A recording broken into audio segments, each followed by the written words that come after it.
Live from Fargo and serving you on TV, online, and on the go. This is Valley News Live at 6. Guns were drawn as a tense situation developed in the metro today after a kidnapping investigation crossed state lines. 2 men have been taken into custody after allegedly kidnapping another man earlier today. We'll get more on that story in just a moment. But first, the hot temps we're seeing are cooking up severe weather in parts of the valley. Let's go right to Chief Meteorologist Hutch Johnson for the very latest. Hutch? Andrea, most of the activity firing to the west and northwest of the Fargo area and Grand Forks, where near record high temperatures were set today. Take a look at that radar and we see a lot of active lightning out there near Jamestown and specifically Devil's Lake. Here's a look at the storm tracks. There's a cluster south of Bismarck. Those are moving east along the South Dakota border. Another cluster moving out of the Central Dakotas toward Jamestown right now, where there is an active severe thunderstorm warning. You can see, however, when I turn on hail size estimates, that this storm is waning in intensity, although they have had a tendency to pipe back up. If you are in the area between Medina and Jamestown, 1 to 1.5 inch diameter hail still possible from that strong and potent updraft. Now, the Devil's Lake area. Devil's Lake proper is under the gun for a severe thunderstorm warning. However, the strongest core is just to the north of Devil's Lake itself. Where you see the pinks on the radar there, that's where the most intense part of this cell is. A new warning was just issued for portions of Towner County, the south and easternmost quadrant, if you will, Cavalier and Ramsey counties until 7 o'clock. Hail in excess of 1.5 inches and wind gusts over 60 miles per hour will be possible with this storm. Those wind gusts, by the way, will be pushing in from the west. Here is a look at the hail size estimates, and it's getting a little bit high. So as this storm approaches, prepare for hail in excess of 2 inches, estimating 3 inches on the Doppler radar right now to the north and to the west of the Devil's Lake area by about 7 miles.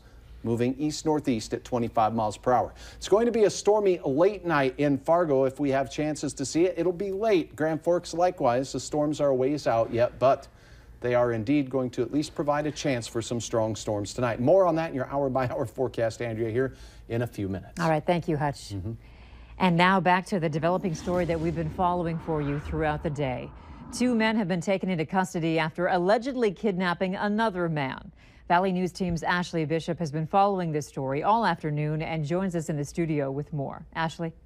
That's right. We're still working to learn more on that kidnapping that happened earlier this afternoon. We're still waiting to hear from police, but it started in West Fargo and eventually moved into Fargo and Moorhead. Here is what we do know that has happened so far, that a 21-year-old man was taken by 2 men in their about 40s, and the incident unfolded with a woman being pushed and her windshield broken by a baseball bat. Now that's according to scanner traffic, and that happened in Fargo. This all happened at the Anderson softball fields off of 45th Street. Fargo police say the 2 older men were related to the woman and that the woman may have been in a relationship with the 21-year-old man. Police were looking for a blue pickup truck pulling a trailer, which was located about 2 hours later over in Moorhead on 8th Street South and 40th Avenue South. That is where the 2 men were then arrested. A man living in the area said the road was completely blocked off around 3 o'clock. In Fargo, Moorhead, and Clay County police had their guns drawn and the vehicle surrounded. The kidnapping victim was not in the truck at that time. The 2 men were arrested and the truck was towed away. Now, the kidnapping victim was safely located in Richland County a short time after that. We're hearing about 3:30 in the afternoon. We're still waiting to learn more on the names of the men arrested and what exactly happened this afternoon. Andrea? All right, thank you, Ashley. And specifically, we're working to find out more about the men involved and the charges they may be facing. Stick with Valley News Live for the latest on this case.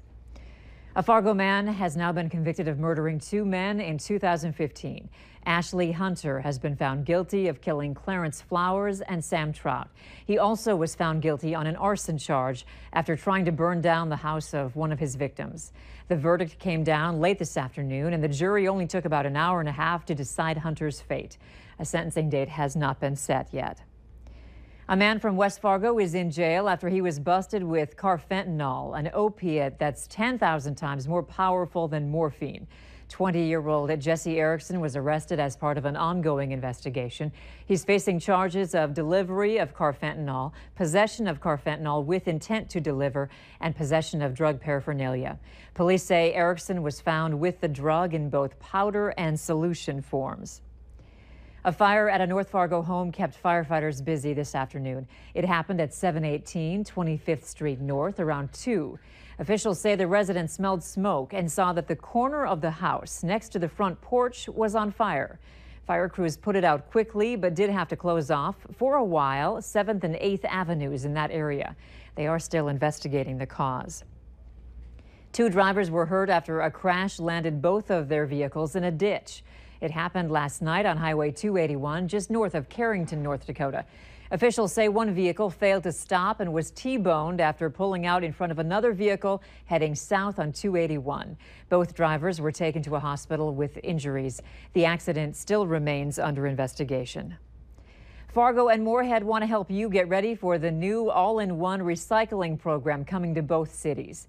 Crews will begin delivering new recycling carts to homeowners next week. In Fargo, that starts Monday, June 5th. In Moorhead, Tuesday, June 6th. You can start using your new carts for residential collections on July 3rd in both cities. In the meantime, they ask you to continue placing your separated recyclables in the blue bins that you're currently using. Collection days will stay the same for all residents.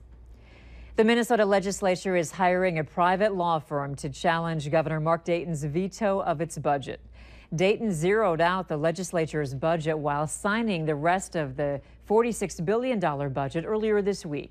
It was a response to lawmakers forcing him to sign a $650 million package of tax cuts that Dayton now wants to slim down. A committee of top legislators on Friday approved hiring Minneapolis firm Kelly, Wolter & Scott.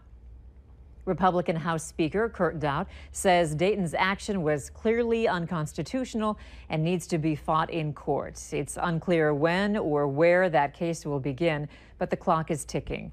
The legislature's funding will dry up on July 1st when a new budget starts. The newly signed Minnesota state budget includes nearly $9 million in additional funding to investigate complaints of nursing home abuse and neglect. The Office of Health Facility Complaints says complaints coming into their state hotline are spiking. Last year, more than 24,000 complaints came in from care facilities and from the public, but the state only fully investigated a handful of them because of lack of staffing. The agency has just 27 investigators. The additional funding will add 11 investigators next year and eventually increase their numbers by 23 full-time positions.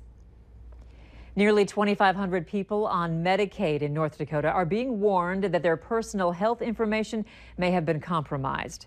The state learned of a data breach problem on May 10th when someone found documents from 2016 in a dumpster in Bismarck.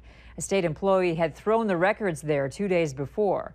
The data breach did not contain Social Security numbers, addresses, or financial information, but did involve names and health care information. You'll get a letter from the state if you are affected. We have more information about this on our website, valleynewslive.com. 1,000 new jobs coming to a city in our region. DigiKey, a major distributor of electronic parts, has announced a major business expansion. They currently have over 3,100 employees, and tax break incentives have motivated them to build a $1 million square foot distribution center. That's over 20 football fields. The tax break is $4 million a year, but the jobs will bring in an additional $184 million in tax revenue annually. It creates jobs, of course. It creates amenities that rise up around the community to support the population that's ever growing. It helps with our school district, adding more students and adding more funding for the school district. They anticipate the 1,000 jobs will be added in the next 10 years. Later on Valley News Live at 6, today is the first Friday of June, and you know what that means. It's time to celebrate a delicious deep-fried treat. And we have some June-like weather with thunderstorms moving in from the west. Your hour-by-hour forecast shows when they will hit your area. That's coming up right after the break.